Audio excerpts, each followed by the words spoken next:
On February 9, 2010, Michelle Obama enacted the Let's Move movement in order to combat the rising effects of childhood obesity. This movement changed the diets of our schools and educated the public on making more nutritious food choices. In addition, the Let's Move movement cut down on food portions offered in schools and switched the fries to baked potatoes, the pizza to salad, and the cookies to granola bars. She introduced a healthier way of eating to schools, but what she cannot control is equally as important: what these kids eat when they go home. The working parent typically arrives home at a late hour and is too exhausted to prepare a healthy meal for their family. Instead, their first instinct is quick and easy, which usually results ending up at McDonald's. So these kids, healthy in school and not at home diet, will never achieve the results Michelle Obama is shooting for. Therefore, Let's Move is only producing half of the requirements necessary to reduce America's childhood obesity, which is currently at a rate of 17%. The other half of the problem is the lack of exercise. In order to stay healthy, one must eat healthy and exercise. One without the other just doesn't really work. So, say a child's body only needs about 1,600 calories to perform their daily routine. Say a kid eats about 2,000. That means that the extra 400 is saved as stored fat. But if this kid, over time this will add up. If this kid had been given the opportunity to exercise for 45 minutes, then the extra calories would have been burned. So what's America's problem? Not enough physical education classes are mandated or even offered for that matter.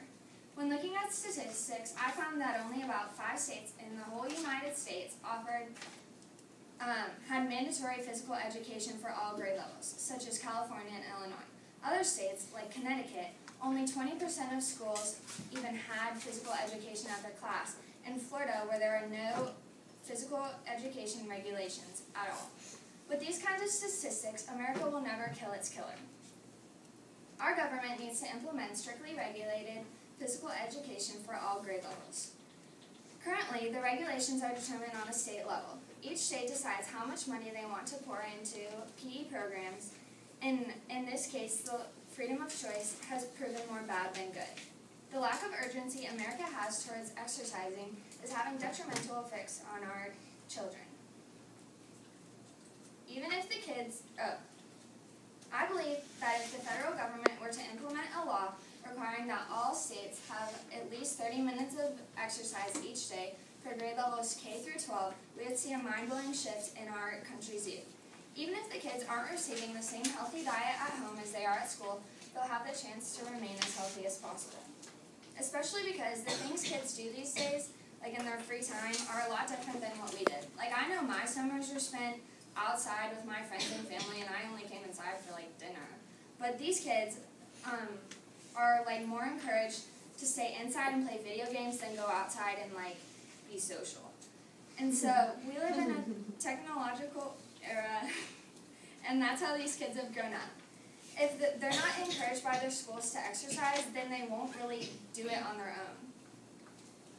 Also, if parents were more educated on how the food they feed their children affected them, I think they would be more likely to take the time to provide healthier meals. So Michelle Obama's Let's Move movement is a great idea, but would be even better with a little tweaking. Countrywide mandatory physical education will do worlds for our youth. The key for success in the struggle against childhood obesity is not a hard one. It's just a problem that requires time and effort. So this is statistics on obesity. And so this one is by the age group.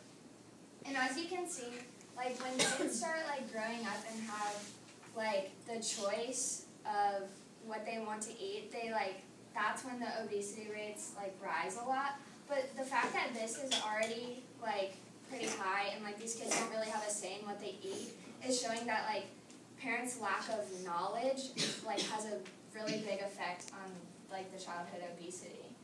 And also, 1 in 3 kids are considered to be overweight and obese, and that's literally in if you walked into a kindergarten class right now, that would be 1/3 of the class. That's a lot of fat kids. So yeah, I'm done. Okay.